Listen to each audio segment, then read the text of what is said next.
La ruta de las sombras. Antes de seguir con la historia, recuerda seguirnos en el canal. Sin más que decir, continuamos. En la vastedad desolada de una autopista interminable, conocida solo como la Ruta 66, se tejía una leyenda entre los camioneros nocturnos. Se decía que en algún lugar entre los estados desérticos de Arizona y Nuevo México, una presencia oscura y acechante caminaba por la carretera, alimentándose de la soledad y el cansancio de quienes se aventuraban en la noche. La historia comenzó con Jake, el Lobo, Williams, un veterano camionero que había recorrido la Ruta 66 más veces de las que podía recordar. Con su sombrero de ala ancha y su camión monstruoso llamado El Colmillo, Jake era conocido por su valentía y su desprecio por las historias de miedo que circulaban entre los conductores de la región. Una noche, Jake decidió aceptar un trabajo que lo llevaría por una ruta secundaria poco transitada, alejándose de las luces de la civilización. Su carga consistía en mercancía valiosa que debía entregarse en una ciudad pequeña al final de una carretera que se internaba en un espeso bosque.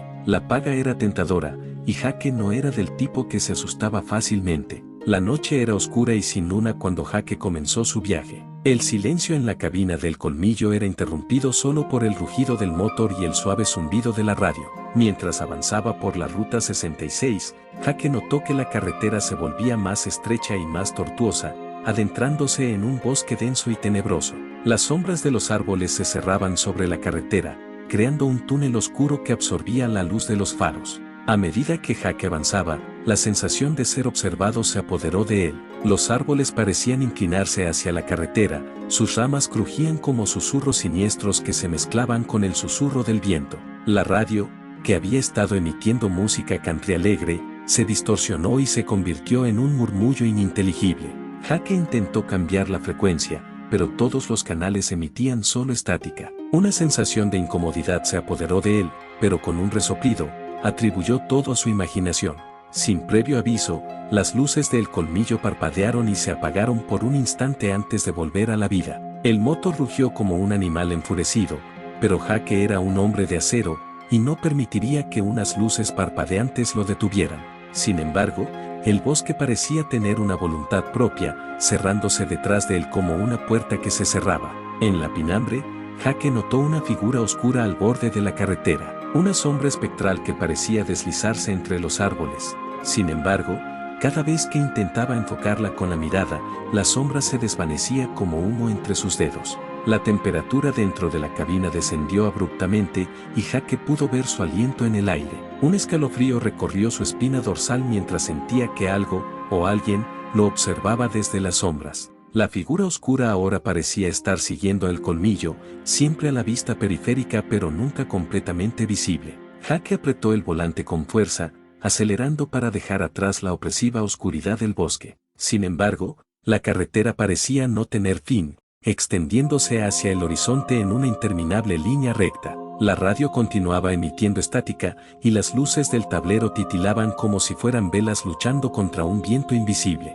De repente, una sombra más oscura que las demás emergió del bosque y se plantó en medio de la carretera.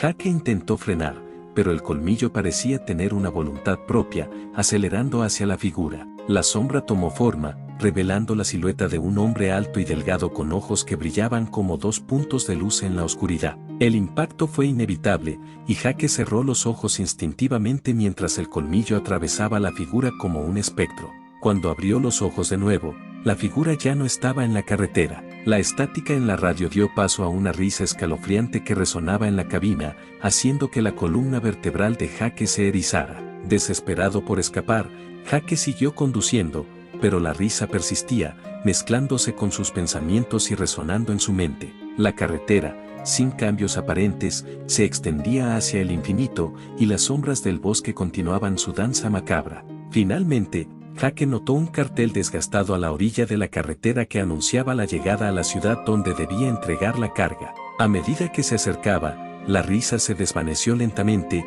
dejando un silencio ominoso en su estela. La ciudad, a diferencia del bosque oscuro, estaba iluminada por la luz de faroles titilantes. Jake llegó a su destino y entregó la mercancía, pero la experiencia en la Ruta 66 había dejado una marca indeleble en su alma. La leyenda de la Ruta de las Sombras se convirtió en parte de su narrativa, y aunque intentó explicar lo que había sucedido, muchos lo consideraron simplemente una historia de camionero exagerada. Con el tiempo, Jake, el lobo, Williams evitó hablar de esa noche oscura en la Ruta 66, pero sus ojos, ahora más sombríos, contaban una historia que la lengua nunca podría pronunciar. La Ruta de las Sombras persistió en el folclore de los camioneros, una historia que se susurraba en estaciones de servicio solitarias y paradas en la carretera. Los valientes que se aventuraban en la Ruta 66 sabían que, más allá de la luz de sus faros, las sombras acechaban, esperando encontrar a aquellos cuya curiosidad los llevaba a la oscuridad interminable de la carretera nocturna. Si llegaste hasta acá, recuerda regalarnos un me gusta y un follow. Gracias.